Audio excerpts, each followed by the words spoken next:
Welcome to the Healthy Skillet. Today we're making the long electrolyte gummies, and we'll walk you through the whole process so you can see exactly what changes texture, especially if you're using beef gelatin. First, we need to bloom the gelatin in cold water. So we have 1 cup of cold water, and we'll add it to our bowl. We sprinkle the gelatin across the cold water as evenly as possible. And here we're using a beef unflavored gelatin. And we're using 4 tablespoons and an extra teaspoon. And if all you have is the Knox gelatin, which we used in the original recipe, you would use 8 of the individual envelopes. So we just leave this to bloom for 5 to 10 minutes.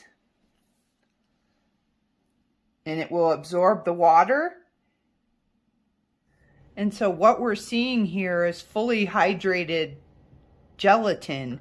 And it looks as though we have undissolved powder on top, but that's exactly what it should be. We have worms that form, and this is a perfect bloom. And so we're just going to let it go another 2 minutes, and we'll be ready to add our hot water and our electrolytes.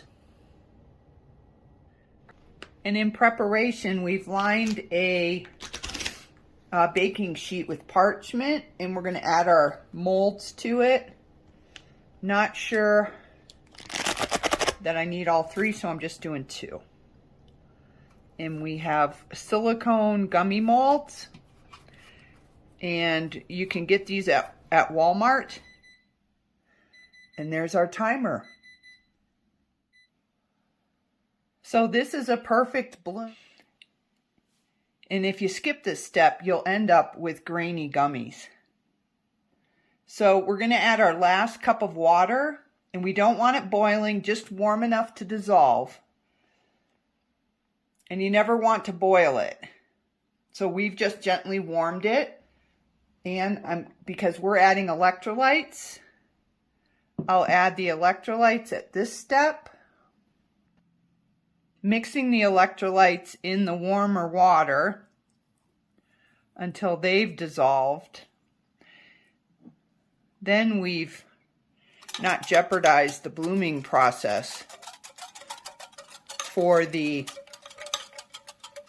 gelatin. So I've used the scoop that comes in the container, same that we used in the original Jello recipe. I've done 2.5 scoops for this recipe, and I'm just waiting and making sure it's all dissolved. And then we'll pour it on the gelatin and mix well. And it's going to melt till it's smooth. I used a stainless bowl because it retains heat better than the glass, which I thought would be helpful because we have so much gelatin in here. We have a lot to dissolve. So we're going to be patient, make sure we have it all dissolved before we fill our molds. So if we boiled the water and then poured it into the gelatin, it would ruin the texture. And so I'm using beef gelatin here. And again, you can use the Knox if that's all you have. It just sets a touch softer than the Knox, so I added the extra teaspoon for a firmer, more, classic gummy texture that we're using. And that doesn't change, obviously, the carbs or the nutrition at all. It really just applies to texture. And this is optional. If you don't have remaining lumps, certainly you wouldn't need to strain it, but I'm going to strain it into my glass jar, like so.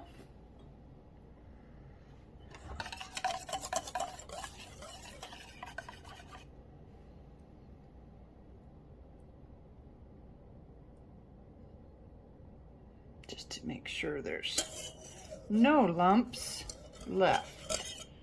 We don't want to bite into, right?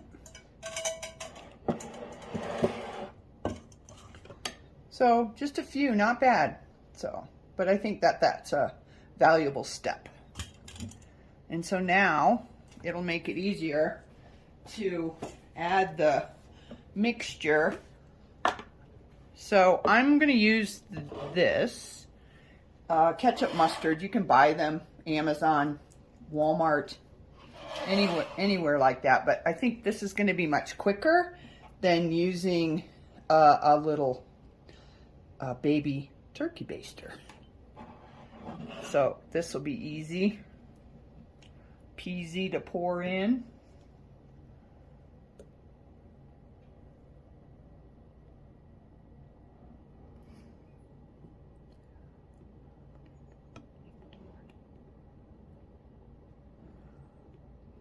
Go. And I'm going to first test it to see if I need to increase the nozzle width. And this way I'm not going to waste anything. So let's. And so I'm just going to fill each one.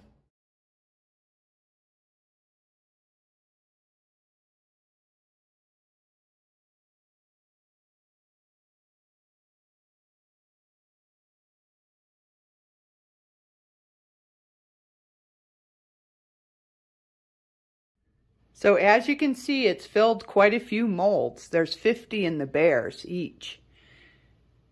And so now we need to refrigerate them, and this step is non-negotiable. So it needs to be a minimum of 2 hours and better maybe up to 4. So we're going to go ahead and do that, and then we'll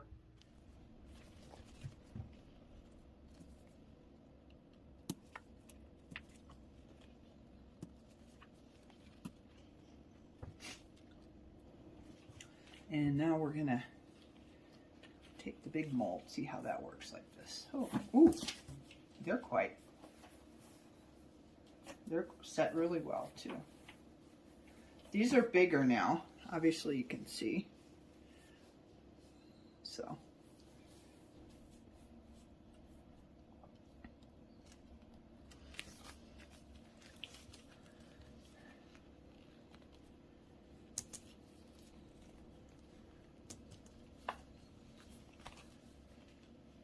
Before we show you how these turned out after drying, we'd like to invite you to subscribe to the channel and share this with your family and friends.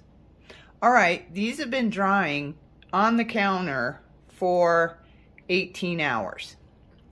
So let me show you the result. I used the exact same recipe in 2 different mold size. The smaller gummy bears dried much faster and shrank significantly, especially in a dry climate like ours. Our kitchen's currently at 17% humidity. Climate affects everything. The larger lozenge size gummies held their shape and texture really well, which is why we prefer this size for the Electrolyte gummies. For storage, we're transferring the larger size into a clean glass jar.